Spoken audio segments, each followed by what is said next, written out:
మసాలా వారి శ్రీరామనవమి శుభాకాంక్షలు ప్రతి ఒక్కరికి కూడా. మరి ఈ రోజు మొబైల్ మసాలా వారి ఫిల్మ్ నగర్ కబుర్లలో మనం మాట్లాడుకోవాల్సింది ఎవరి గురించి అంటే మాటిస్తున్నా అంటున్నటువంటి జై హనుమాన్ గురించి, ప్రశాంత్ వర్మ గారి గురించి మాట్లాడుకోవాలి.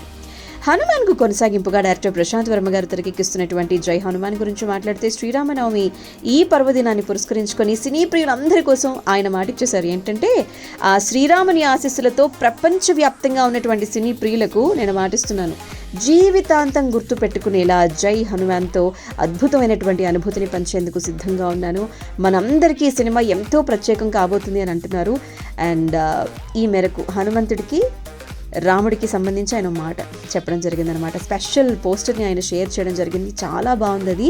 తేజ సజ్జా ప్రధాన పాత్రలో ప్రశాంత్ వర్మ గారు తెరకెక్కించినటువంటి super hero cinema Hanuman Sankranti కానుకగా వచ్చింది. గొప్ప విశేష ఆదరణ అందుకుంది.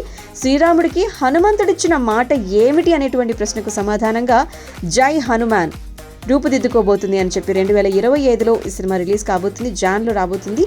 ప్రీ ప్రొడక్షన్ వర్క్స్ అన్ని కూడా స్టార్ట్ అయిపోయి త్వరలోనే షూట్ కూడా ప్రారంభించబోతున్నాము. అయితే హనుమాన్తో కంపేర్ చేస్తే కనుక సీక్వెల్ 100% 100 రెట్లు భారీ స్థాయిలో ఉండబోతుంది అని చెప్పి అన్నారు. హనుమంతుడి పాత్రలో స్టార్ హీరో యాక్ట్ చేస్తున్నారు అని కూడా ప్రశాంత్ వర్మ గారు చెప్పడం జరిగింది.